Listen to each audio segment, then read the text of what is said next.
যোগ একই পরিবারের 15 জনের নাম বাদ।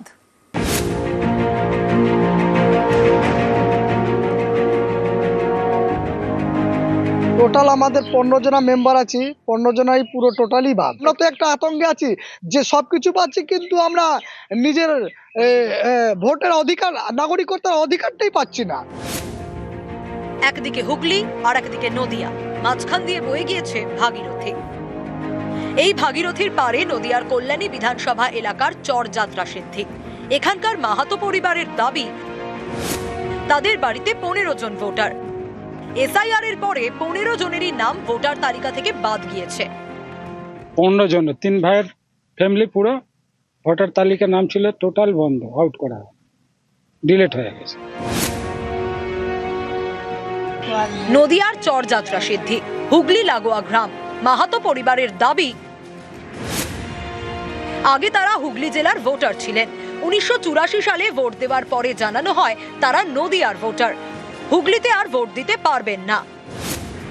এরপরে দুই জেলার প্রশাসনের কাছে গিয়ে সমাধান না মেলায় কলকাতা হাইকোর্টের দ্বারস্থ হন। মাঝের বেশ কয়েক বছর ভোট দিতে পারেননি। 2009 সালে তাদের নদিয়ার ভোটার তালিকায় নাম ওঠে। দীর্ঘ লড়াইয়ের পরে তারা ভোটাধিকার ফিরে পান। এসআইআর এর পরে প্রকাশিত ভোটার তালিকা থেকে ফের নাম বাদ, লেখা ডিলিটেড।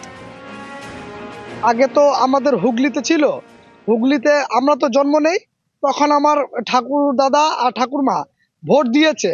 হুগলির ডিএম বলছে নাকি যে নদিয়াতে পড়ে, এবার নদিয়ার ডিএম বলছে না আমার মধ্যে পড়ে না। 2009 সালে নদিয়ার ডিএম এসে দেখে সার্ভে করে বলে গেল যে হ্যাঁ এটা নদিয়ার মধ্যেই পড়ে।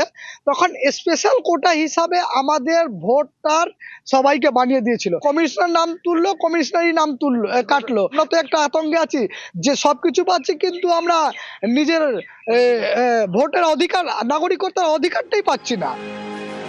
নদিয়া থেকে রঞ্জিত সরকার, নিউজ 18 বাংলা। এক বুথে 350 নাম বাদ। নদিয়ার শান্তিপুরের 66 নম্বর বুথের ঘটনা। বুথের 975 ভোটারের মধ্যে 350 নাম বাদ। চক্রান্ত করে নাম বাদের অভিযোগ ভোটারদের।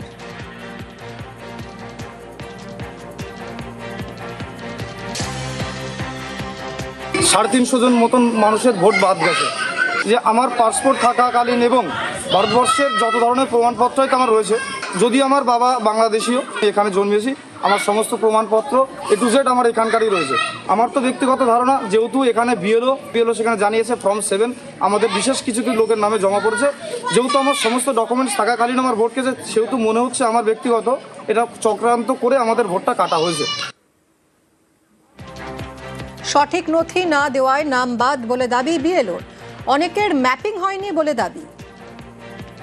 যতটা ভোট ছিল তার মধ্যে প্রায় 530টা মতো হিয়ারিং হয়েছিল, এবং সেক্ষেত্রে দেখা গেছে 311খানা ফর্ম যারা কোনো রকম কোনো লিঙ্কেজ দেখাতে পারেনি। আমাদের ইলেকশন কমিশন থেকে বা বিডিও অফিস থেকে এখনো পর্যন্ত কোনো নির্দেশ পাইনি এটা কিভাবে সলভ করা যাবে।